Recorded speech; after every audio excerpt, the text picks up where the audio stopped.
evening and welcome to the Monday Night Football Show here at Radio Saltire in Trinent. I'm your host Scott McIntosh, and joining me this evening are Mark Smith and Sam Meechan. Say hello, boys. Hello, boys. You've got a chance to try that at the other end now, eh? That was perfectly in unison as well. That was like a boy band. That was great, eh? When you're on like Radio 1 and you've got to say, you're listening to the Chris Moyle Show. It was like we had it perfectly choreographed there, eh? Oh, I can see you're already looking forward to just sort of coming in sporadically now, Sam, eh? I can just absolutely spraff like you lot. Yeah, Normally do, eh? Welcome opportunity for you. So yeah, thank you very much for everyone who's listening live just now. Just a quick update with regards to the podcast. We have now managed to fix the little gremlins in the machine that have been causing a couple of our previous shows not to appear. It's no mass conspiracy that coincides with Hearts' dismal running form just now, because I know Vancouver Hibs has been meaning to push that agenda for the last few weeks. So we will have last week's show and tonight's out at some point this week, and we are looking to try and retrieve the files for the two previous shows before that. So again, thank you for everyone for their continued patience over the last few weeks with regards to the podcast. Now, moving on to tonight's show, we're going to be covering and reviewing a little bit of the weekend action for Hibs and Hearts, and we'll also have a very special interview with Hibs striker James Collins coming up later on in the show as well, so make sure to stay tuned for that. So just diving in straight away then to the weekend action, we thought we'd start off at Hamilton for the Hamilton 1 Hibs 1 match. So Mark, we're going to start off just by asking, what was your initial feelings after the result, and has that changed at all since Saturday? My initial feelings after the result, I was a little bit disappointed. I think the manner in which we lost the goal, the fact that we've dropped, in my opinion, 2 points. I think that's if we reflect back at the end of the season and potentially, we've lost a place or two in the league, then it may just be that away game at Hamilton that we can reflect back and say, I think that was one that got away. So would you say, because one of my other questions today was going to sort of be quite positives in Hibs' favour, discussing the fact that, over the last couple of games have been facing teams that have had a very high conversion rate during those matches, chances to goals. Would you say, though, that there's still a point to be made that Hibs need to be doing more in front of goal and actually converting the chances that they're creating themselves, given the dominance they're having in those matches? Definitely. You're starting to see some chinks in the armour there. Stokes not playing, even when he has been playing over the past 2 or 3 matches, has he been as prolific as what people anticipated? Probably not. When we're looking at Murray, yet again he's delivered. He seems to be a bit of a surprise package, as we've already discussed on previous shows.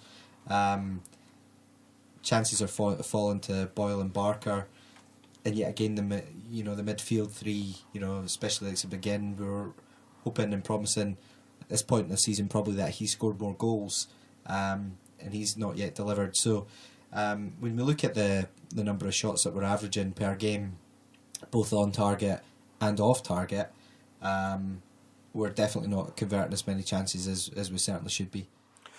Would you stay then, and seeing as we're sort of working on the sort of glass half empty sort of side of this argument just now, would you say then that Hibs, albeit for the fact that they have this sort of specialist trio of players, so you've got McGeoch the playmaker, McGinn the driving force, you've got Bartley the enforcer, would you say that they're actually, because they're so strong in that area, they struggle to sometimes maybe fit in someone like a number 10, kind of a bit like Danny Swanson may have been for them if his form had been up to where it needed to be? Do you still think that that's something they need to work on then with regards to the January transfer window in mind? Yeah, potentially. I think there's depth and quality through the squad. We just don't know what the issues that we're facing at the moment with some of these players. When you look at Swanson, you made a point historically, Scott, was last season just fluke. He scored 15, 16 goals for St Johnstone, but actually when you go back in time, his scoring record wasn't that great.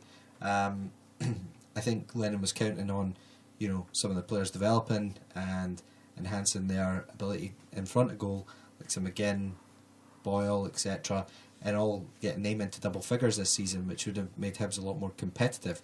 We're still a very competitive team, but I think he was banking on more goals coming from midfield, and we seem to be lacking in that, as well as the fact that the past few games our strikers haven't been as prolific as what we were hoping for, especially like the Stokes. Moving on then to the more sort of positive flip side of the whole argument then, we've spoken at length about the fact that, there's 2 games, there's 1 point out of 6, and although that could be deemed in a negative, context, you do have to look at the fact that St Johnstone and Hamilton over the piece of those 2 games had, counting on one hand, shots on goal, let alone shots on target.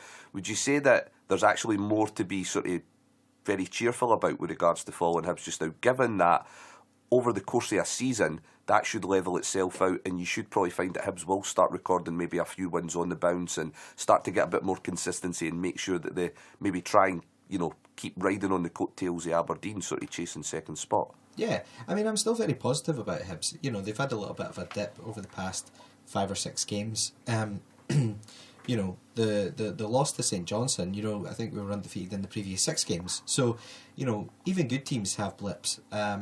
It was a bad day at the office, in my opinion, for St Johnstone. For Hibs against St Johnstone. Looking at the Hamilton game, I thought we played really well. I thought the team had great possession away from home. They were in control of the game. When you look at the goal that was conceded, there was a potential infringement on Bartley. You look afterwards and the reaction of pretty much the whole of the back line of defenders. They're screaming at Craig Thompson for the foul. Split second, 2 seconds maybe, where they're focusing on that should have been a free kick. Why is the whistle not going? The Hamilton players in behind, and the ball's played through and it's in the back of the net. So we can't be too overcritical, because up until that point I thought Hibs were in a really strong position. The goal definitely unsettled them, but we just weren't clinical enough. Boyle had a good clean effort when he was through on goal. There will be games throughout the season where these chances, we'll get a bit of rub of the green, we'll get the break of the ball. There was a few shots parried away from the keeper where it's went out for a corner. Potentially could have fallen to someone in the 6-yard box, and then you're 2-1, 3-1 up. So I don't want to get disheartened by it. Hibs are playing well, and they're playing consistently well, both at home. Well, maybe not so much at home, but certainly away from home at this point in the season. So on the whole, there's a lot of positives still to take out, even though I think a lot of people will be critical of the fact that we've only taken 1 point from the past 2 games. Now we're going to jump back to the negative, I'm afraid to say, okay? Now, it's right what you're saying. You look at the game in the context of individually and how they're playing, and that should set them up well over the season. Now, do you agree that potentially at the end of December, that 1 point out of 6 might look to be more of an opportunity missed, given that they've got Aberdeen, Celtic, Rangers and Hearts all coming up in fairly quick succession over the next 4 or 5 weeks? Yeah, I would say so. I think Lennon and arguably the team are probably going to be frustrated that they didn't take 3 points away from home on Saturday. St Johnstone, they're an experienced side. They're stuffy. They came, they put men behind the ball. They had pace and they were physical. On the counter attack, they were well organised. So, when teams like that come to Easter Road, it's always going to be challenging for us. And Hibs were just very flat, in my opinion, when I watched them at Easter Road against St Johnstone. At Hamilton, I think the players had responded. They came out, they played well, they were dominating the game, they had good possession. They were creating chances. They had pace in the squad with Barker and Boyle. There was several runs that they were on throughout the match that was causing Hamilton all sorts of problems. So I think there was a lot of positives in there. But you're right, with the significant run of games that we've got in terms of the opposition that we're facing, there is a potential worry there that, is that 4 potential losses. You could possibly write off the game against Celtic, although Hibs will be up for that. But they've got a really strong mentality, and Hibs have got a lot of big game players. So, there's a lot of opportunity there. Rangers are weak at the moment after losing their previous couple of matches, so they're going to want to bounce back. Against Hearts, Hibs have got quite a strong record over the past few derbies, so Hibs aren't going to be scared going into either the game against Rangers or Hearts.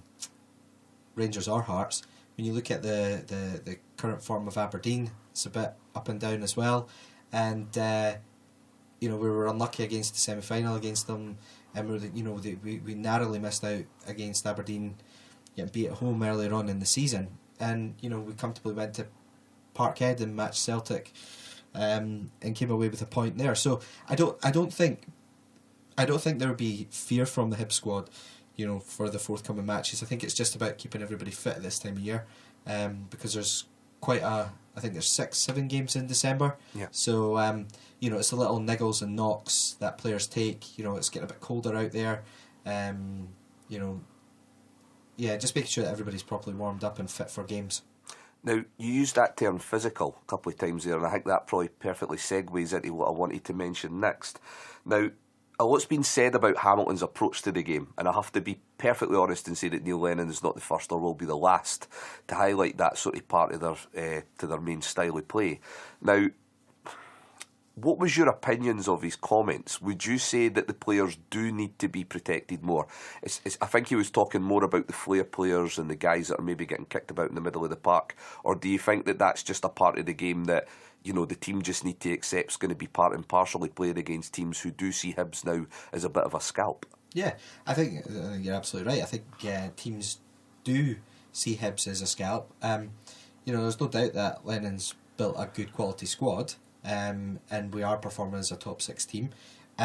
We are a bigger club, and we've got strong home attendances, and so both home and away we're taking a good travelling support this season as well. So the smaller clubs are going to want to take 3 points off Hibs, and they'll be up for it. They'll see that as one of their top 3 or 4 fixtures for the season. There's no doubt about that. In terms of actually defending the flair players, the likes of McGinns and McGeochs, etc., football's a contact sport. And for me, you're always going to have, your Marvin Bartleys in the world that are going to be big and physical, that are going to be a presence, that are going to break up play, and, they'll take the ball and the man if they can. They're going to, not hold back in challenges. McGinn himself, is capable of throwing himself into a challenge. And so I think the players, they give as good as they get. Hibs are a relatively physical squad themselves. I wouldn't say that. I completely agree with Lennon. I think he is possibly over-egging that, in my opinion. The protection element from the referee, though, I think the only thing that I could interpret that from his side is that he's wanting more consistency in terms of decision making. Sam, if I could bring you into that, because I do remember one specific show we had 2 years ago, I think now, just over 2 years ago. Hearts had just came back up from promotion, and we'd faced a very sort of, I think I used the term streetwise to try and be quite nice and politically correct about Hamilton after that match. Do you sort of chime in? I mean, would you agree with what Neil Lennon had to say with regards to protecting the players, or do you think that it was just to maybe take the, how shall I put it, the spotlight away from the fact that they'd went another game without a win? I'm somewhere in the middle, in that generally speaking, I've no issue whatsoever with the idea of giving the players more protection, with tightening up in certain regards, and I think the spectacle of Scottish football does suffer because of the way that some of the games are officiated. When you see certain things go and you realise that really does kill the football. It saps the football players in the game, and it means that the physicality and the physical players on the park are given too much of an advantage. That is why we have a less skillful game than in other areas. You can argue that money dictates we've got less skillful players, but I don't think it is helped by the decision-making process. However, I do think you have to be careful when and where you bring up this kind of argument, because I would argue that Neil Lennon would have to be careful what he wishes for, because there are certain big games where it suits Hibs to play on the edge of their own physicality, where Neil Lennon is more than happy to embrace that. I would pinpoint Tynecastle last season when he went with Grant Holt up front, specifically I think to noise up what he saw was a fairly... Not frail. Necessarily, yeah, because it wasn't a weak Hearts team. Guys like Avlanitis and Cholis in there, in theory, were physical specimens. However, it was a Hearts team where the commitment was questionable, and I think Neil Lennon decided to go with a hugely physical game plan to try and exploit that, and it worked. It was a scrappy game, but he got the 0-0, he got it back to Easter Road, and from there they were able to play a wee bit more of what you would say was Hibs' normal style. So I'm not saying that Hibs are a big physical team. I'm not saying that Neil Lennon goes to hoofball on a regular basis. But Neil Lennon in certain big games where he maybe thinks either there won't be too much football played, or if there is football played, it may count against Hibs. Like, for example, in the Celtic games coming up, I don't think it'll take much for Lennon to consider going with his most physically capable team and making it a bit of a shoving match and trying to break the game up with fouls and things. I think Neil Lennon is a do whatever it takes to win manager, and I think it's difficult to hear those things about protecting players from guys like that at times, because you think, well, if he inherited Hamilton's squad, would he be telling Darian McKinnon to calm down? I'm not really sure he would. Neil Lennon was closer to Darian McKinnon than he was a lot of the players he's talking about protecting as a football player. So I think that's where I struggle with the mentality of it. If we all sit down at the end of the season and passions aren't running high and we talk about what we want to be a foul and how we want to protect the players, spot on. That's exactly the right way. This reeks of the Alex Ferguson, Jose Mourinho thing of move on, nothing to see here. This is what I want the media to focus on for the next 3 or 4 days. Which is a fair enough sort of game plan, to be fair. Sorry, Mark, you were just going to come in there. I was just going to say, it also, I don't know, my gut reaction when I read that was, does he still think he's managing Celtic? That was my gut reaction. As a Hibs fan, you know, and if he is listening, I'm sorry, Neil, but because I totally respect you and I think you're fantastic for Hibs. But oh, Mark, no, you didn't have to come out and say that. My God. No, genuinely, I did that did, and it can easily be perceived as a bit of sour grapes. You know, 1 point over the past 6, coming out, trying to blame the referee, inconsistencies of decision making. We were kicked off the park, not allowed to play. You know, it was a bit throw the toys out the pram. But there is a valid point in there, and I think Sam's made a really valid point. Was this the best time to bring it up? You know, had we won 2 in a row out the past 2 games, do you think he would have been coming out criticising the referees? I don't know. I'd like to hope that we would, you know, because I think there still is an issue there, but we can cover that off later. Perfect. Well, it'll be interesting to see how that develops, because naturally, you know, people in glass houses, I'm pretty sure Scott Brown should be getting on the phone to Sportsround tonight to talk about Sinclair the cheat, but they probably won't ask for his opinion this week. So yeah, moving back onto Hibs, the sort of final point that I wanted to capture with regards to the weekend's action was the fact that the Ginger Messi scored another goal for them. So he's adding to his already impressive tally. Now, well, I had to use that nickname because if I used the nickname that I shout at him when I'm at the Hearts Hibs games, it wouldn't be allowed on TV, on radio, I should say. So I'll stick with the Ginger Messi. But would you say that he's now turning out to be Hibs' main man up front, given that not only does he score the goals, but he also can add more to the game than Stokes can when they're going through these barren runs? Yeah, Simon Murray's a surprise package this season. You know, he started off extremely well in pre-season, then he had a bit of dip form at the start of the season. When you look at his goal scoring record over the past few games, it's consistent. He started to deliver, and you know, the great thing about Simon Murray that he gives you is his off the ball work rate. I don't want to seem like I'm repeating myself. I think I've said it before. Is, you know, he's the type of guy that if he's lost the ball, he'll run back and track back 40 yards to break up play. You know, it's the type of guy that if Hibs aren't in possession, then and you know, if you look at teams that try to play the ball from the back, then he's going to run from centre half to full back to whatever. He'll chase the ball. He'll close and run down keepers, and you don't get that same work rate with a lot of the other strikers that Hibs have in the pack at the minute. So I think he brings a lot to the table, both on the ball and off the ball. And I wouldn't quite say he's Hibs' main man yet, but he's certainly given certainly Neil Lennon decisions for who he starts up front, and he's got to be up there on a pretty consistent basis at the minute for me.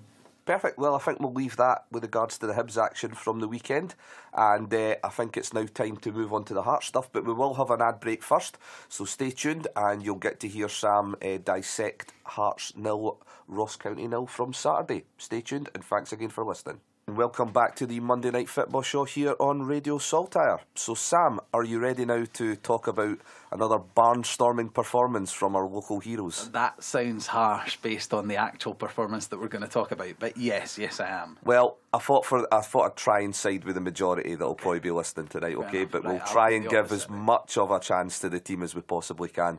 So, first of all, the first point or question that I wanted to pose to you this evening was with regards to the fans' perception and sort of overall interpretation of how that game went. Now, on one camp, you seem to have people that are trying so hard to cling to the positives just now. It was very much an improved performance in terms of possession, chances created, time was spent in that final third. Now, naturally, and as we pinpointed with Hibs, that's 2 points now in the last 2 games since we've moved back to Tynecastle. Do you think that there's a validity to be able to say that you're caught between both camps, or would you say that you need to stick exclusively to one just now? No, because I would say that, as with most of these scenarios when there's sort of knee-jerks on both sides, or there's people with vested interest to an extent on both sides, I think Do you care to actually mention who some of those individuals might be? No, well, I would suggest there are some people who we know don't like Craig Levein. There are some people who we know are starting to not like the club under Anne Budge. Those people have a vested interest to hope that, not the club necessarily, but that those individuals fail because they would like to see the back of them. There are other people who like Craig Levein, like Anne Budge, like the way the club is now, and have a vested interest in seeing the club succeed. At times, it's odd that that number with a vested interest in seeing the club succeed is not much higher, because surely that's everything that being a supporter is. But I do understand that some people would say, any success that we have just now, they feel is short-term success, but long-term they'll be suffering because they feel the wrong people are involved in long-term and making the wrong decisions. But, back to the last 2 games, I think it's purely the case that 2 points from 2 games at Fortress Tynecastle, which we all hoped it would become. It was under Levein the first time. The new stand, the hope that that could catapult our league form was very, very prominent in a lot of our thinking. The fact that that's only yielded 2 points thus far is a massive disappointment.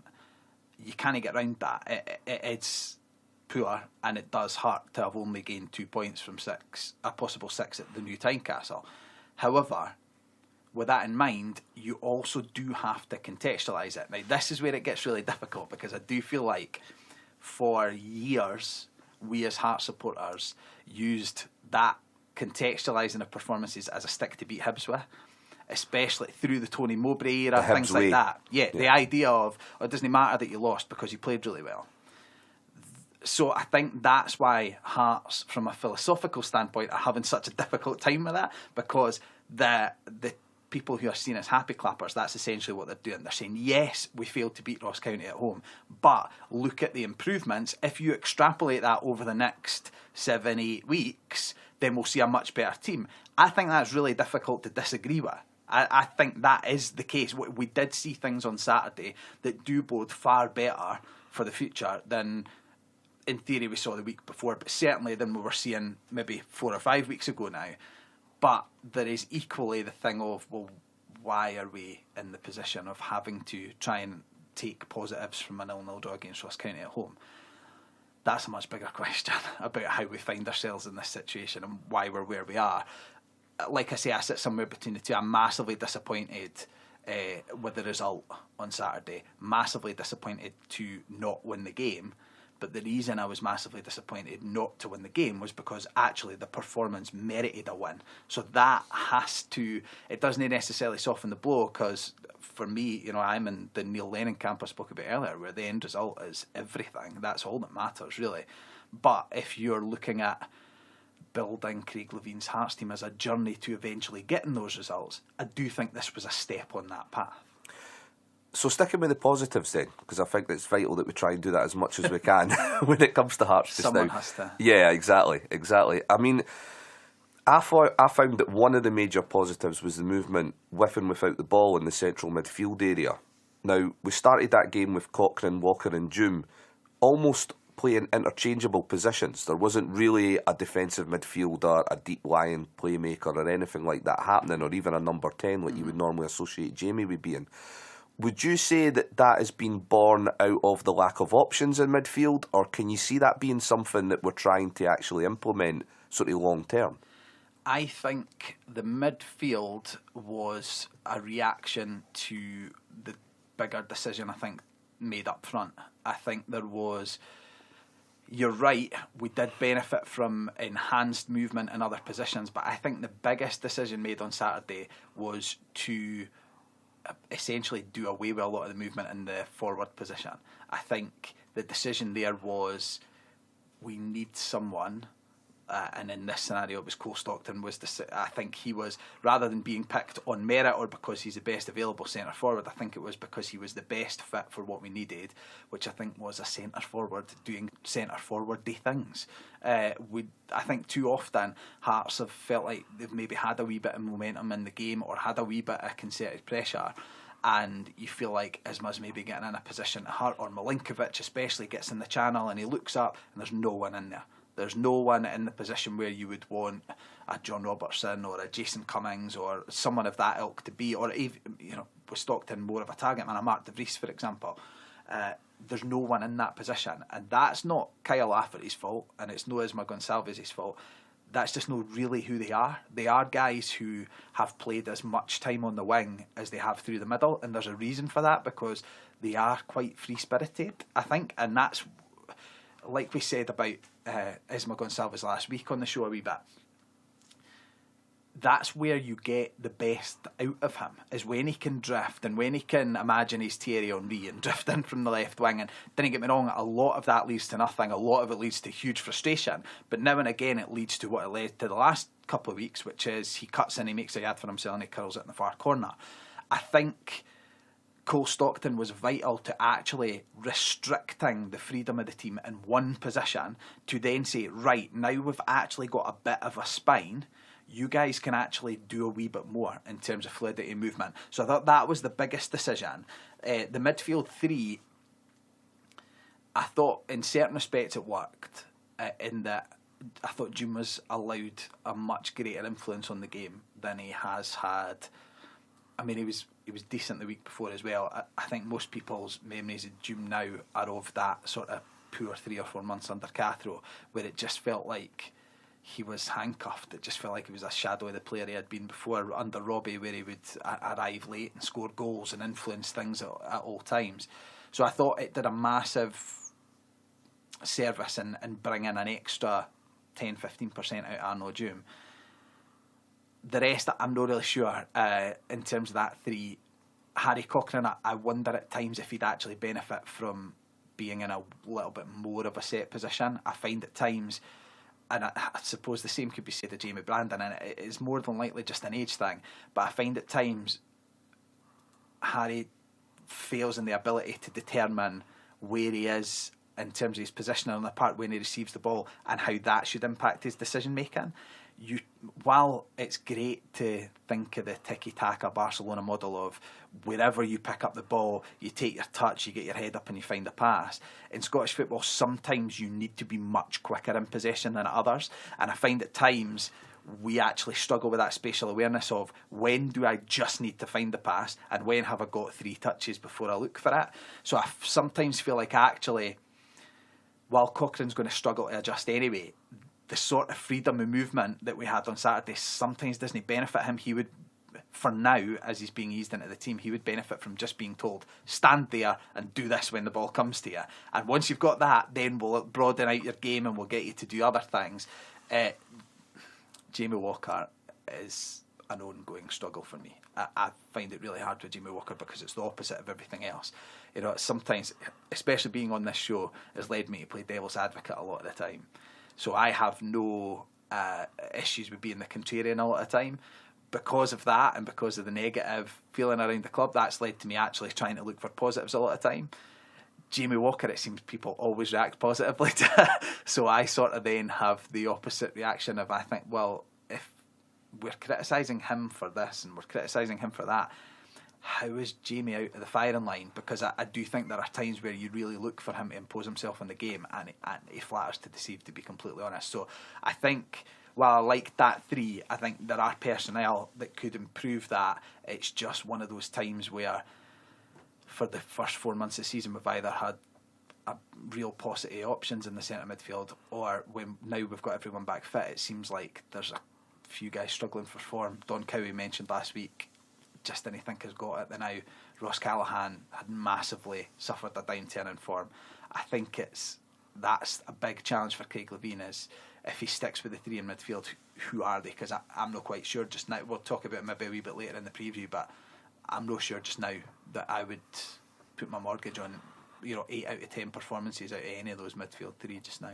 Sticking just very quickly then with regards to formation and sort of shape of the team, would you say that there's any sort of reaction coming from Craig Levein with regards to the fact that, he is being scrutinised quite heavily just now due to the sort of downturn in results? Obviously the fact that he seems to have had a bit of a sort of, thumbprint on the recruitment over the last couple of years as well. Would you say that the very offensive, attack-minded team we put out there on Saturday is showing that he is actually showing a little bit of reaction to that? Or again, would you just fall down to what you mentioned about Cole Stockton coming in, Milinkovic? It was just all down to the personnel that we had available and the players he saw fit to start the match? No, I don't think you can discount the fact that those were the players that Craig Levein picked. I think there definitely has been a change in mentality, but I think I feel that it would be doing Craig Levein a wee bit of a disservice to suggest that that was purely because of rumblings from the supporters.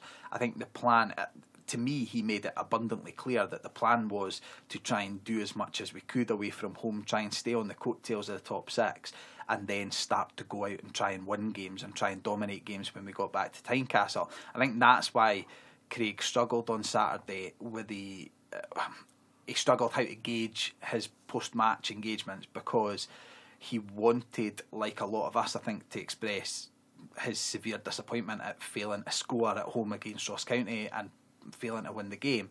However, in terms of actually how the game plan played out, it was what he wanted, or at least a lot closer to what he wanted, which was that sort of old school home performance where you're battering the door down and it's just a case of when it opens. Unfortunately for Craig in particular, but for everyone, the door never opened. But I think the fact is, David Milinkovic is probably the best example of it. There's a reason that he didn't start until the last two games.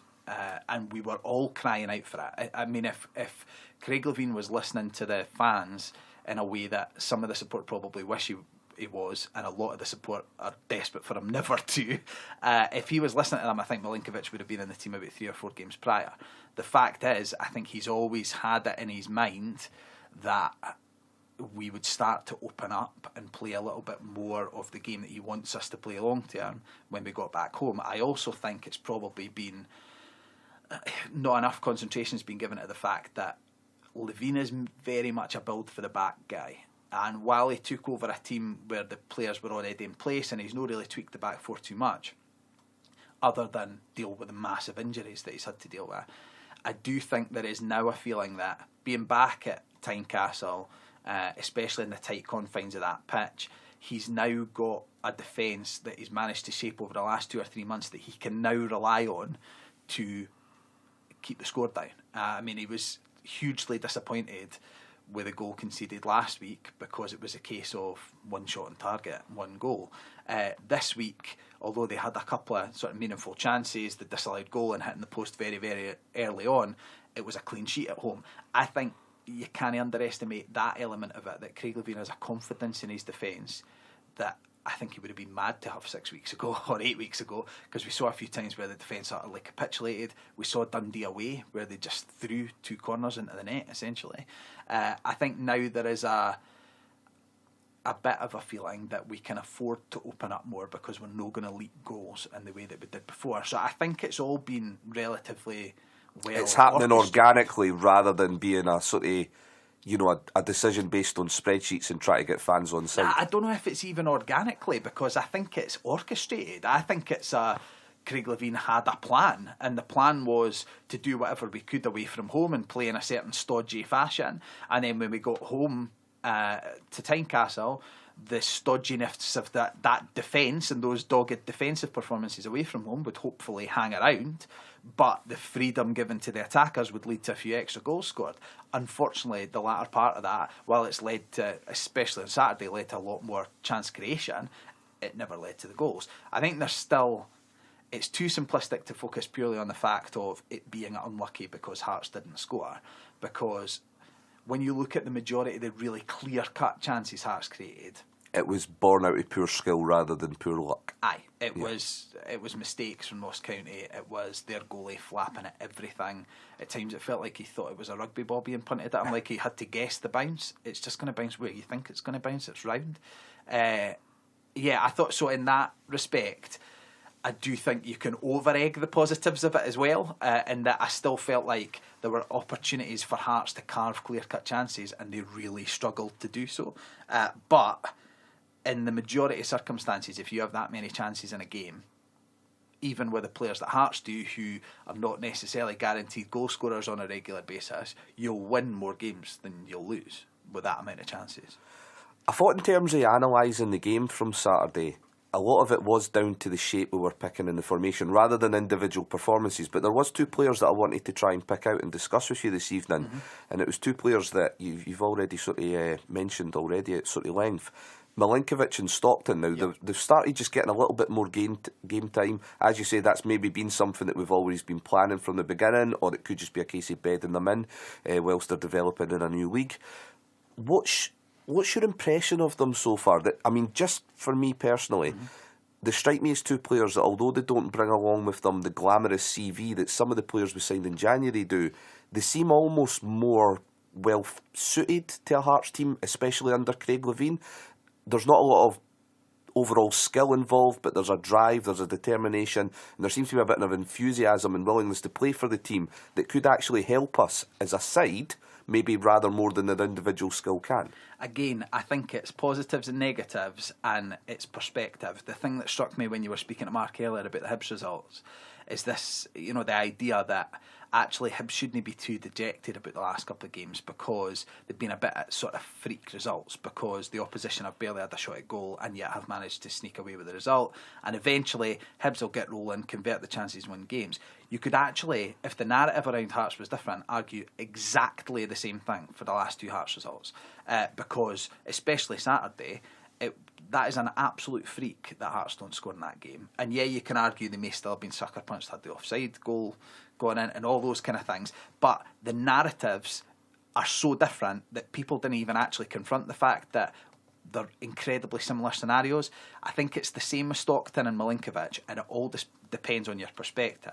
Now, I think, again, reality probably exists somewhere in the middle, but if you want to look at it from a slightly pessimistic side, you can say Milinkovic, exciting to watch, brings something generally that no a lot of other Hearts players seem to, but end product is really questionable at the moment, because I think only really Partick Thistle away, where he came up with a cross for Callaghan's equaliser, has something that he's done that sticks out as being something no one else could have done, actually led to a goal or a meaningful contribution to the game. I really like watching him. If I was Craig Levein, he'd be one of the first names on my team sheet, because I do think he brings something different.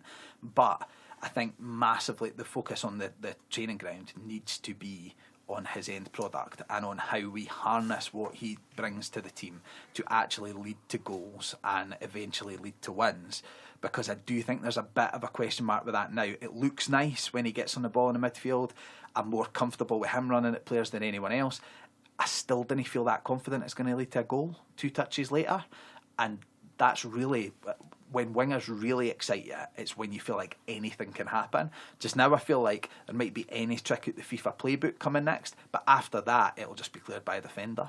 That's a massive thing, I think, for Milinkovic, that until we see the end product, he'll just be nice to watch but doesn't really impact the flow of the game. Stockton is sort of the opposite. No very nice to watch. Doesn't he look like a classic football player? Looks very much like what he is, which is working class Scouser, put up there to do the dirty side of the game. But like I say, I think that is positive for Hearts going forward at the moment, because it allows the other players who can utilise the freedom to utilise it. Now, there's a question mark about, as we mentioned last week, I like to see Isma play from the left. There's a question mark about whether he can do it as much of a left midfielder as he was at times on Saturday, because there was a couple of instances, particularly second half, where they broke down the right and he was labouring so badly. One in the last 10 minutes in particular. Yeah, and you really thought this is a licence for them to catch us on the counter-attack. So I think there is a question about quite how that shape works to accommodate him playing on the left. there's a big... the big talking point, really, from Saturday's lineup is the name that's no in it, which is Kyle Lafferty. And you could hear... It was audible in the crowd in the last 15, probably started about 70th minute, that you started to hear a few shouts of Lafferty's name when people are thinking, well, when is this change coming? That to me more struck me though as missed more by his absence rather than anything he's contributed over the last few weeks. Oh, absolutely. I mean, that's the case for players all over the world when teams are struggling. It's the case in every form of entertainment and anything. If something is struggling generally with the end result, you benefit more from your absence than you ever did from your presence. And it's the case that when you watch a team labour to try and break down a dogged Ross County, you're obviously going to look at the bench and think, I bet he would do it. The likelihood is, I mean, Kyle Lafferty as he is just now, utilised probably more likely from the left, would he have broken the deadlock? I didn't think you can confidently say that, but I would have liked to see him a wee bit earlier, albeit then he does come on and he plays left wing, and because he's only got 10 minutes, he really struggles to actually influence the game at all. That's what the one criticism I would have of Craig Levine's decision-making process is. If you're going to bring Lafferty on at left wing, which, given the performance Isma was having, probably was the right move, I think if you're playing him in that position, you probably need an extra 10-15 minutes to actually influence the game from there. But I don't necessarily rate Stockton as a player hugely, in that, he's not going to be my first signing on Football Manager 2018 because technically not that great. For what he brings to this Hearts team just now, I think he's important because he's a predictable and reliable centre forward, not necessarily putting the ball in the back of the net, but being there to lead the line. And I think other times there's a real frustration that you're looking for that person to work the defender and stretch the defence, and actually Lafferty is away out on the wing and Isma's 30 yards back strolling, and it becomes really frustrating as a supporter when you're seeing your team not score and it feels like there's no one there to score. So I think it's going to be interesting to see with Stockton quite how that plays out, because like I say, if he continues not to score, there'll be calls for his head, but actually I think he can benefit the team even without scoring, in the same way Grant Holt did at times for Hibs last season. Didn't he necessarily have to put the ball in the net himself, but he gave other players more freedom to go because they knew he would always be there to occupy defenders. I do think people like John Beaton can maybe do him slight favours by... I thought the officiating on Stockton was laughable at points of the weekend, to be honest. Well, it'll be interesting to see if we can maybe break that new main stand to do then on Saturday, and I'm sure we'll have a chance to maybe try and delve into that a little bit more as the preview comes along towards the end of the show. Now, we're going to go to another quick break, and we're going to see if we can get James Collins onto the line, just so that we can have this little interview with him. Stay tuned to Monday Night Football here on Radio Saltire. Music for Scotland, Radio Saltire. Good evening and welcome back to the Monday Night Football radio show. Now, we're just testing out this studio equipment because we have moved studios since the last time we had a phone interview. But I am hoping catching us on the other line is James Collins. Hello, James. Are you there? Hello, Scott. You okay? Yeah. Me. Yeah, I'm not too bad, James. How are you doing this evening? Yeah, very good. Thank you, mate. Good. Glad to hear that. And first of all, just a big thank you for joining us this evening and talking over your spell at the club. Now, just to sort of start off with very briefly, I know that you did have a bit of a brief fling with Scottish football when you appeared for Aberdeen as a trialist back in 2010, back away to, I think it was Tamworth, I think it was. Yeah, now, it was, yeah. Was up until you signed for Hibs in 2013, would you say that that was your major exposure to Scottish football? Was it something that you watched a lot on the TV? Yeah, I think having that experience when I was a teenager with Aberdeen, it gave me an insight to what the Scottish football was like, and then obviously not having signed for Aberdeen and then watching it on the TV for a number of years also made it quite an exciting opportunity, and I'd say that's what really attracted me, one of the things that attracted me to try it up there. So what was it that you found interesting about the Scottish game when you were watching those matches then? Did you find that there was a physicality or a way in which teams tended to sort of play the game that would have suited your style?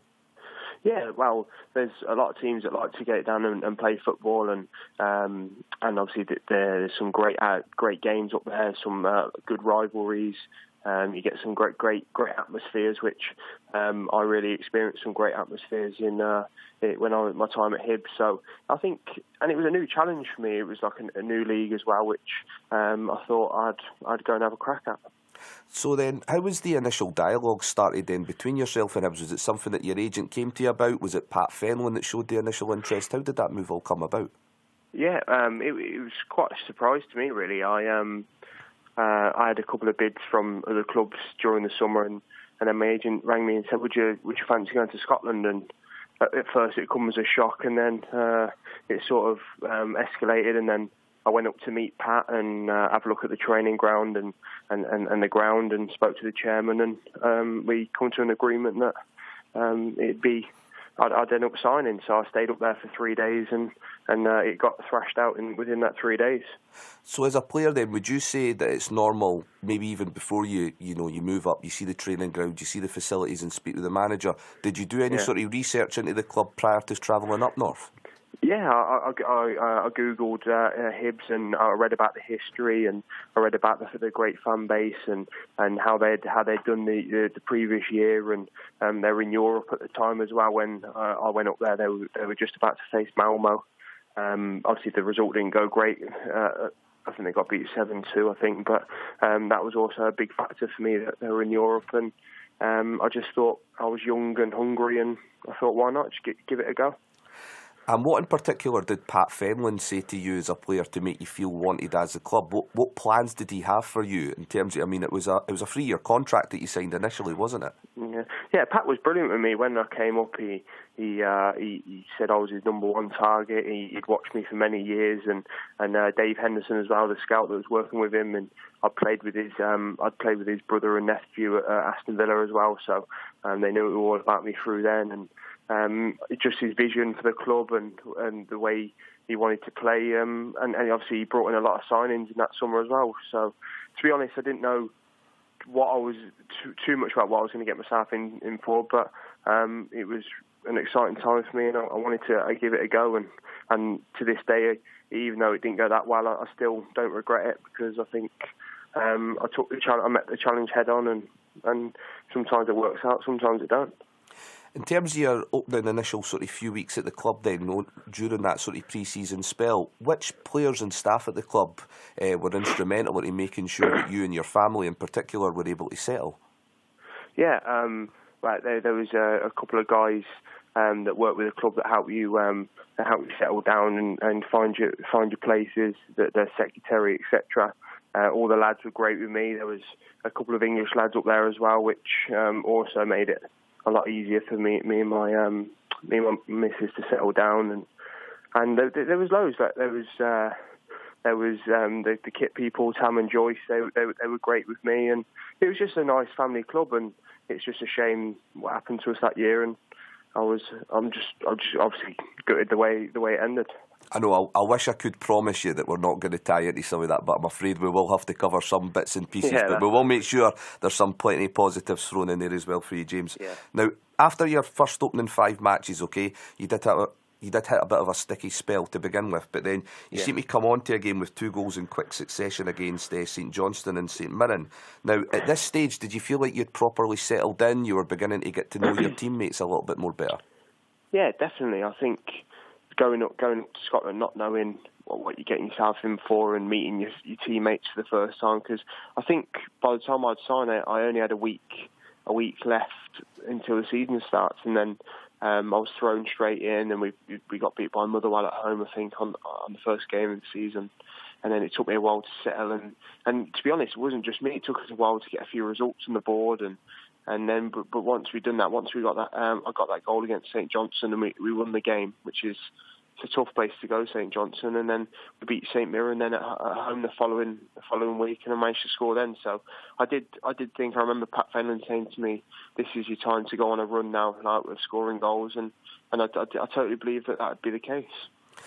And that sort of running form seemed to coincide with Paul Heffernan joining the club. Now, prior to Paul coming in, did you feel that you were maybe needing someone that you could gel and click with up front? I know you joined in at the same time as Rowan Vine, but you both seem to be struggling a little bit to begin with. Did that sort of help, or was it just a bit of a coincidence that you came along at the same time? No, I think it was one of the things that the gaffer wanted. He wanted to bring someone in with a bit of experience and a bit of knowledge of the Scottish leagues, which at the time Hef had. And as soon as Hef come in, I thought it helped me loads. I think the games we played together, I think we'd done really well, and he was a pleasure to play with, and he was a really, really nice fella off the pitch as well, and he looked after me quite a lot. How was Pat Fenlon to deal with then on a sort of day-to-day basis? He's quite aloof in terms of being a football manager. You don't get too much emotive sort of actions coming out of him during games or in press mass conferences. How was he to sort of try and deal with on a day-to-day basis? Yeah, he was brilliant. I really enjoyed my time with Pat. He was good for me. He always made sure I was okay, and he played me as well. And I always tried to work really hard for him. And don't get me wrong, he might come across as quite a nice fella on the TV and stuff, but when he loses it, he does lose it. And at the time he was at the club. It wasn't going as good as he wanted to, and he did when we needed to know that we were wrong and we needed to liven up. He certainly told us. Any instances of you getting the hairdryer treatment in, James? Not me individually. We got it a couple of times as a team. I don't remember particularly what games they were, but I definitely remember we got it a few times as a team, and rightly so. Now, we will have to delve a little bit more into the sort of negative aspects of your time at the club, and one of them, just off the back of your runny form, seemed to coincide with Pat Fenlon just shortly leaving the club off the back of that disastrous sort of League Cup exit to Hearts. Now, what was your initial sort of reaction to that? Was it something that the players felt or discussed prior to the runny games that had came up prior to them, or was it all a bit of a shock that he seemed to leave so suddenly? I don't think it was as much of a shock as you'd have thought, because the results, like you say, weren't going great for us, and I think the fans were not happy with us and Pat. And obviously losing to your rivals in any game is not acceptable on any level. So off the top of my head, I don't remember if it was spoken about between the boys, but I think we sort of knew that something could be happening with the way that the results were going. And how did that impact on you personally? Naturally, you'd been at clubs that had seen managers come and go. Probably most famously, Paolo Di Canio left whilst you were at Swindon. But, you were away from those home comforts. Was that quite a struggle to sort of adjust to that? Yeah, well, obviously Pat was the guy that put his neck on the line to sign me, and he's the one that paid the money to sign me as well. So for him to leave, not knowing who was going to come in and how the new manager would react with me, and because usually when you pay for money someone in Scotland, it's sort of frowned upon. I think, I don't understand why, but like you say, he was brilliant with me, Pat, and I sent him a message when he did leave to say thanks for everything, and I just knew that he was to ever come in. I just have to get my head down, work as hard as I could, and try and impress him. Would it be fair to say that the price tag, and we'll have to put this into here, that you don't decide how much players or managers are going to spend on you, but would you say that did bring on a bit of an unwanted sort of extra pressure, given that when the team were struggling, it was always going to look at that you were the one that they'd paid that little bit of money for? Yeah, I'd say so, and that as well as Lee Griffiths leaving and having to score 30 odd goals the previous season, because I think quite a lot of stuff in the papers and stuff were always comparing me and Lee as well. So it was difficult, because I'm a professional. You learn to deal with stuff like that, but it was always something that I could hear or read about in the papers. Now, you had sort of spent a time with Aston Villa as a youth player. Did you have anyone there that you could sort of rely on still for a bit of advice when all this was kicking off at Hibs? Yeah, I've got a mate who's one of my best pals. He's a Scottish international, so he was always there if I needed him, and he'd come up to stay with me a couple of times when he's visiting family and stuff. But not to say it's just football. I'm nearly 27 now, and I've learnt from my time in Scotland, and thankfully that since I've left, come back down the road, I've managed to be quite successful. Now again, going on the sort of yo-yo ride that season was, Terry Butcher came in, he had a really good spell at Inverness. I mean, as a Hearts fan, I remember looking back on that and thinking that Hibs had actually, got a bit of a coup there with regards to bringing in a manager that knew the game well, particularly in that league. What was your initial impressions of Terry and Morris when they first came in? How did they settle in with the players? What major changes was there, not only in terms of shape of play, but also in the training pitch? To be honest, obviously I know who Terry is and his reputation and being such a great player for his club and country. Morris I didn't know too much about, but we did play Inverness earlier on in the season and we lost 3-0 up there, and them two were in charge of Inverness at the time, and we got battered that day, to be fair. So I thought with them doing so well at Inverness, I thought hopefully that could be the case when they come to us. And to be honest, I just took it with an open mind. I just thought, just why not give it a go and see how we got on. It would be fair to say that Terry's style of play was probably a bit more direct compared to Pat Fenlon's. Do you feel as a striker and the main focal point of the team that was actually going to sort of benefit you?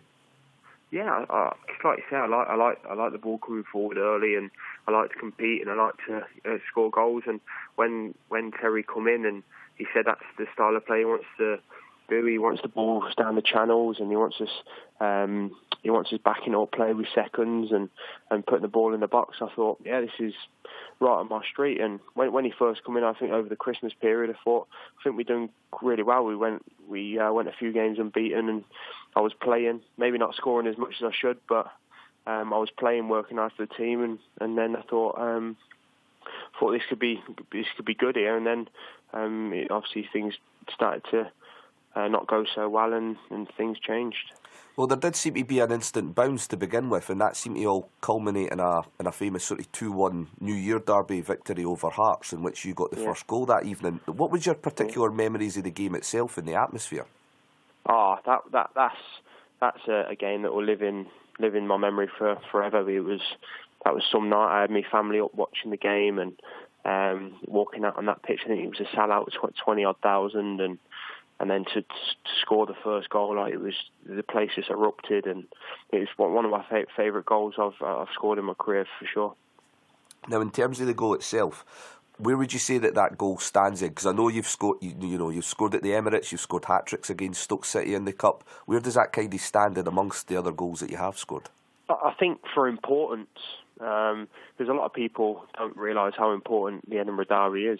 I certainly didn't realise how important it was until I went up to Scotland. I always watch them on the TV now because I know how important they are to both sets of players and fans. That's definitely in my top 5 goals for my career, I'd say. Just not even because it's a good goal, it was just instinct, but I say for the importance of the goal and what it meant to the club to win that game, I'd definitely put it in my top 5.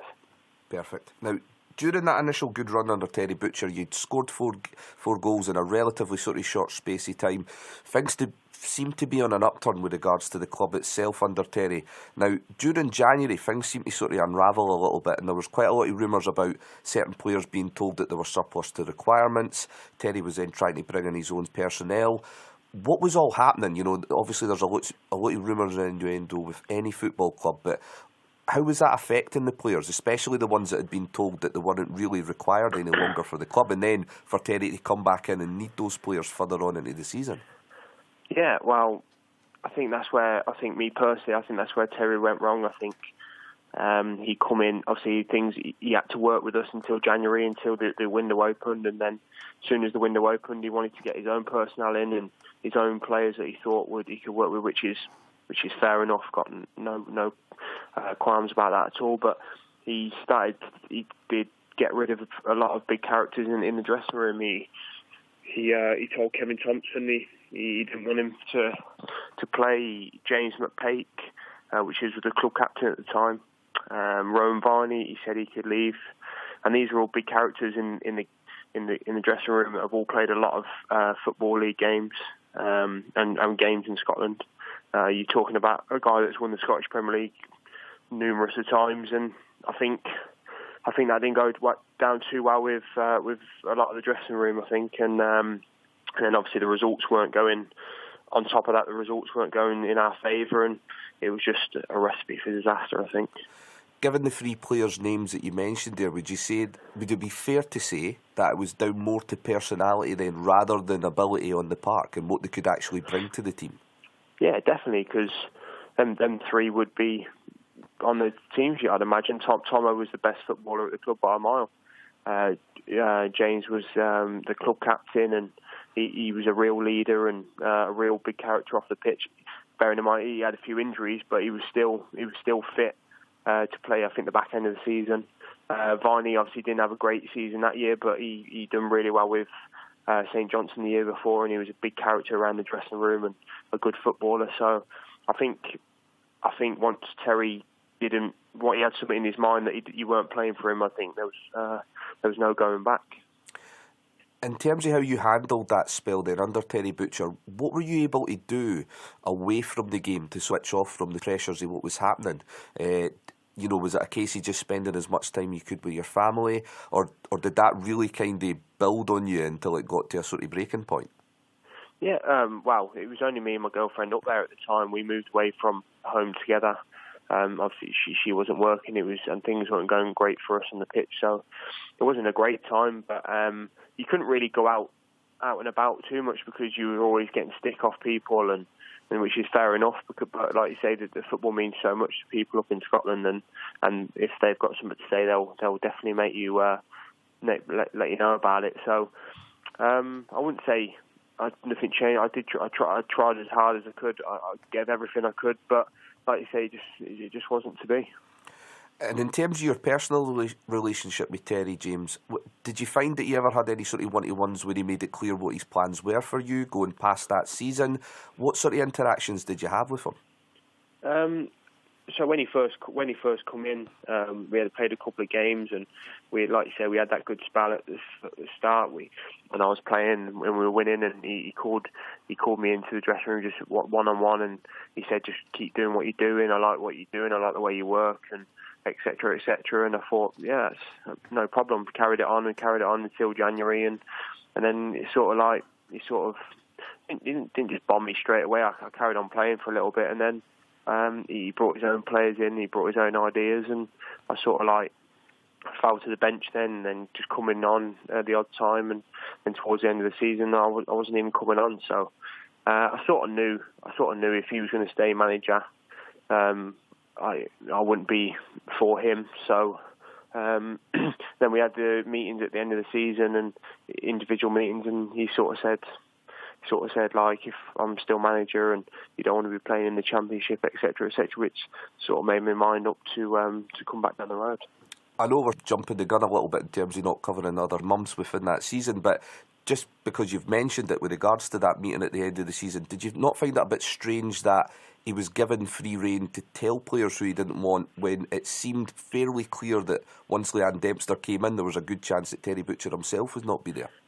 Yeah, well, I don't really know the situation with him and Leanne Dempster, but he certainly told everyone what he was thinking, and I think a lot of the lads told him how they felt as well, which is fair enough, because everyone deserves their say. And like I say, he certainly seemed to me like he was going to be in control. He certainly told me what his plans were for the following season. But I think he might have knew that he might be under a little bit of pressure, yeah. But to say for certain, I'm not too sure. As a footballer, especially one that's having a hard time trying to bed into a club that's also struggling and on a bit of a downward spiral, what do you do to try and keep yourself fit and obviously marketable for that next move when it's been made so clear to you that you're not in the current manager's plans? How do you go about being able to sort of keep yourself focused for, whether it's contributing for Hibs or trying to see yourself a move back down south or whatever it may be? Well, I was always a hard trainer anyway, so I always made sure I worked as hard as I could in training. And then sometimes I'd come back in the afternoon, and James McDonough was the youth team coach at the time, and he let me train with him in the afternoon a couple of times with the young lads just to get a bit of fitness, extra fitness, and just tried to work in the gym as hard as I could, and just kept myself in good shape, and more to the fact of trying to impress the manager to try and get back into the team. It wasn't really thinking too much about moving back down south until I knew that I had to. So in that case, then I was in decent shape, and I had a couple of offers down in south, and then I decided that that would be the best option. In terms then of sort of your time at the club, generally speaking, being part of a team that gets relegated, you're clearly never going to get looked on too fondly, and naturally I feel that it's always quite good to get players back to sort of give their interpretation of how they felt things went at the time. How do you feel your relationship was with the Hibs fans? Maybe not so much in terms of social media, but in terms of sort of one-on-one interactions just out in the street or in public. How did you feel that relationship went? Yeah, like you say, social media was... Obviously, it's a bit false in that you get people that say things on social media, and I actually come off social media while I was in Scotland because it was, I wouldn't say it was getting to me, but it was some of the things that were said weren't very nice. But in the street and stuff, I didn't meet too many people that were really negative. They were. You get the odd people asking for an autograph or whatever, and then you get the odd Hearts fans shouting stuff out the window to you. But to be honest, I didn't really have too many problems when I was up there. But I can understand why the Hibs fans didn't want to be too nice to us. But like I said, I didn't have too many problems when I was up there from the fans.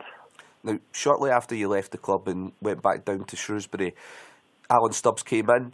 There seemed to be an instant sort of transformation in terms of how the team played and how that team were gelling and playing as a side.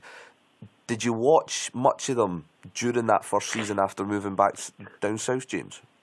Yeah, to be honest, since I left to this day, whenever Hibs are on the TV, I always try and watch that. I always watch the derbies, or watch the derbies all the time. I do try and watch them as much as I can, but that year they wasn't on TV that much because it was a championship and they didn't cover that many games.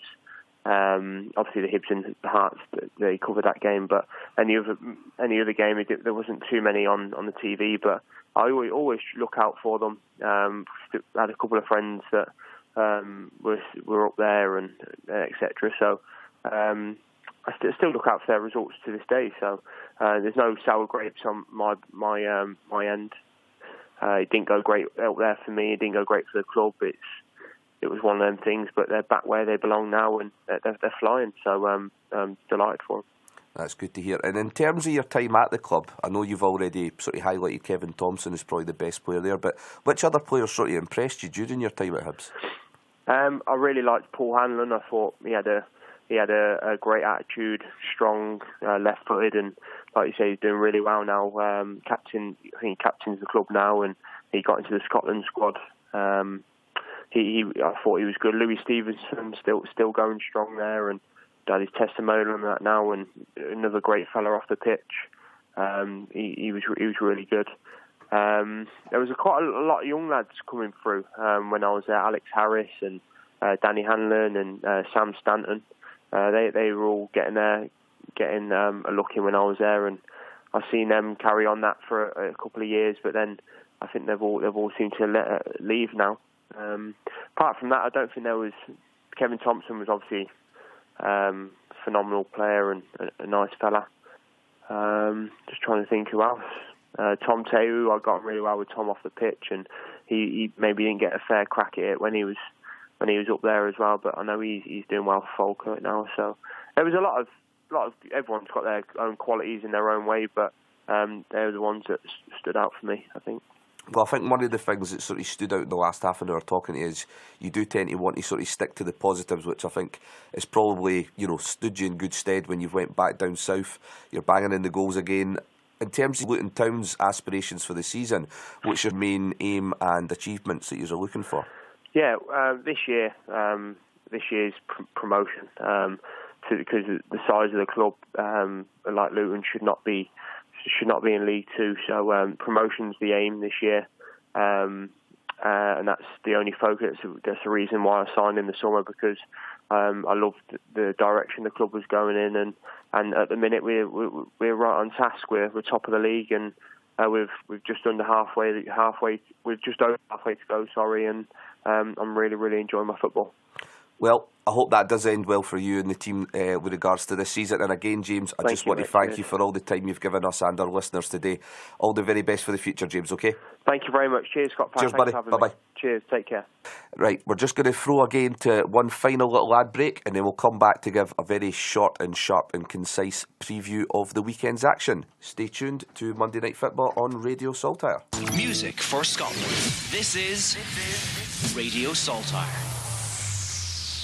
And welcome back to the Monday Night Football Show. Okay, guys, you're going to have to keep this pretty short and sweet, okay? Need a couple of previews of the Hibs and Hearts games coming up for the weekend. Sam, we're going to start with yourself, okay?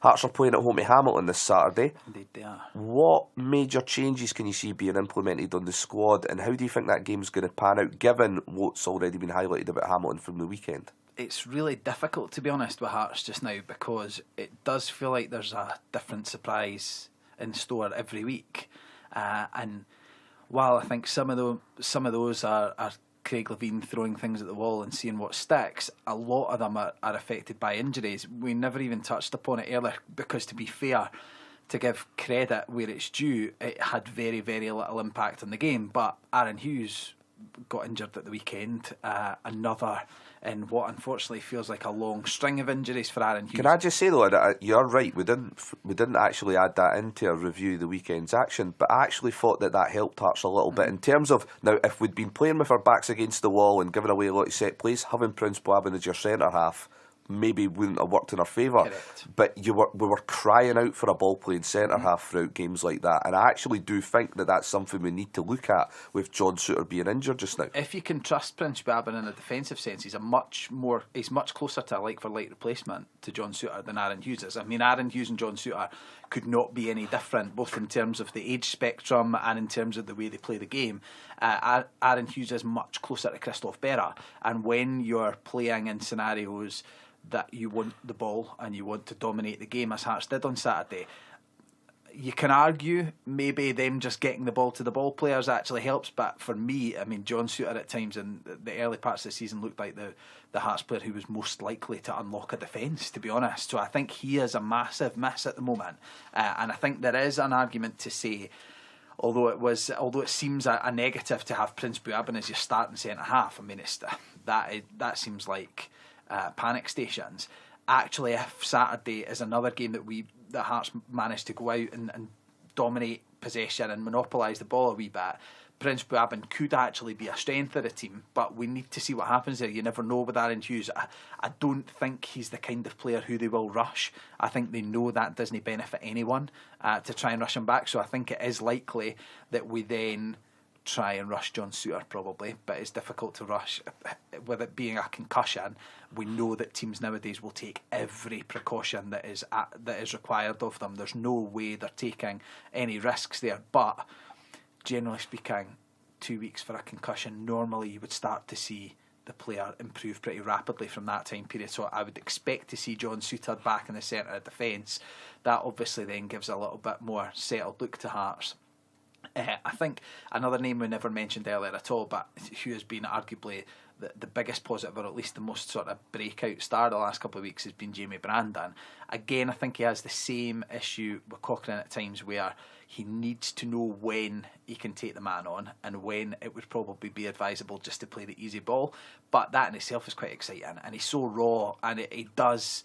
Although, again, like Milinkovic, his end product maybe isn't always You don't there. want players to lose that entirely either, No, do you? and he's so exciting to watch on the ball. There are a couple of times where he gets crowded by 2 or 3 Ross County players at the weekend, and he does have that ability to feint and to stop quickly, and he just seems to, by hook or by crook, navigate his way through these guys. It's just that the end product's not quite there, but again, he's 18. End product is something that comes with time. You learn to make the right decision in the final areas. The ball control and the confidence on the ball, those are things you want to be there early. So again, I think he is someone who is thriving at being thrown in at the deep end at this moment in time, but I find it really difficult. I can't envisage the Hearts team being too different than the one at the weekend, because that was not a rip up and start again performance. That was a building block performance. But there are interesting questions. I can't see Kyle Lafferty sitting again, but then I'm not sure I can see a Hearts team without Isma Gonçalves. They might take issue to the firing line though, given the reaction on Saturday to the substitution. Yeah, absolutely they could. The problem is, although you can argue you failed to score with him in the team, he is the biggest goal threat in the Hearts team. So I think that's where it becomes a really difficult equation for Craig Levein to manage, because yes, you're maybe... Well, Isma, if you look at Isma as a 10 on the goal threat scale, you're probably only downgrading that to a 9 in Lafferty maybe, but you're still downgrading it with a team who scored none last week. So you're looking at adding more firepower rather than relinquishing it. I think that's the difficult thing, and there's a question about, do you go to 2 more conventional strikers, or do you try Lafferty doing what Stockton was doing? Now, I wouldn't be against that. The problem is you do have to get into Lafferty's personality a wee bit. You do have to tell him, while you may think you can drift and you can contribute in other areas and you can hurt teams in different ways, we actually need you to just do the Sunday League centre forward thing of stay between the 2 centre halves. When it comes to you, try and take it down and play other guys in, and then hit the penalty spot and pick a front or back post every time the ball goes wide and try and win the header. So in terms of predictions then, what do you reckon the score's going to be?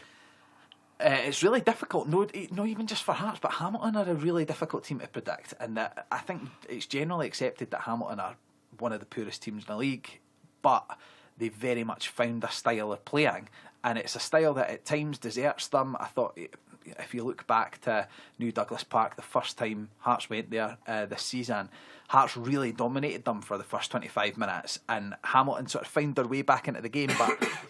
And although, David Templeton was a bit of a threat at points, Hearts actually managed that game pretty well. Since then, they seem to have grown into themselves a wee bit more. Hamilton found a wee bit more of a goal threat. So, to be honest, I find it quite difficult, because I'm not really sure exactly, what it is that Hamilton have changed it. I've seen bits and pieces of them, but I can't quite see that they've ripped it up. I just think it's that they've become a bit more potent and a bit better at the good things that they were doing before. So I think it all comes down to how Hearts managed to negate them and try and emphasise the positives that they had on Saturday. To be honest, it sounds incredibly negative, but given the way things are going, it's difficult to see beyond a draw. But I think Hearts, it's one of those where you look at law averages and you say, if Hearts continue to create chances, eventually one of them's going to fluke a league win. It was incredible at points on Saturday that Hearts couldn't even manage to fluke a goal. I mean, the Isma Gonçalves one where the ball essentially gets stuck under his foot when all he needs to do is get any meaningful contact on it to knock it in.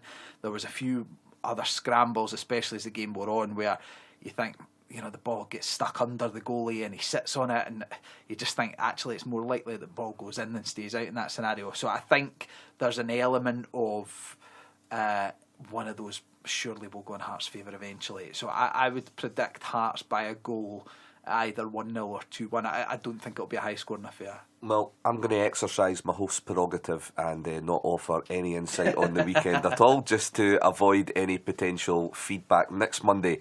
Mark, Firhill, Partick against Hibs this coming weekend. What are your initial thoughts? Where's the main sort of danger threat's going to be for Partick, and how do you see the game panning out? I think it'll be a stuffy affair yet again. I fully anticipate that Partick will set out to frustrate Hibs. They'll try not to allow us time on the ball to pass the ball and get play flowing. I fully anticipate that they'll probably have 9-10 men behind the ball as well and try and get us on the counter attack. It's going to be difficult for McGinn, McGeoch to distribute and get play going. I fully anticipate we'll start with Murray up top with 2 wingers. And the 3 in midfield with Bartley, McGeoch and McGinn. But yeah, again, we've seen teams this season already frustrate us when we play with that formation, that starting lineup. you never know. Lennon might try and mix things up. Darren McGregor's back into full training now, which is a real positive for us. Gives us a little bit more option. If we want to try 3 at the back and press 5 into the midfield, possibly 1 for at home as opposed to on the road, but you never know. And just more of the same. I think if we perform to the same standards as what we did do against Hamilton and Dundee, they're a lower league opposition, and we should comfortably be coming away with the 3 points. So what would you say is the score going to be then? 2-0 Hibs. Perfect. So we're talking 100% then for the teams this weekend. Be interesting to see how much of that gets flung back in our face. I know Hibs have adjusted well at the Premier League, but Mark seems to have invented a new league above the Premier League for them to play in now. If Partick Thistle are lower league opposition, Hibs are in a league of their own, quite literally. I wasn't going to pinpoint that. I'm quite happy for him to keep to that if he wants to. But thanks again to all our listeners for listening this evening. As promised, we will have some podcasts out later on this week, and our interview segments will become, like they were a few years ago, a sort of staple of the show. So keep an eye out for some of the other names that we're going to be announcing over the next few weeks. Stay tuned for the classic Country 2 Hours from Bill Black, and thanks again for listening on Radio Saltire.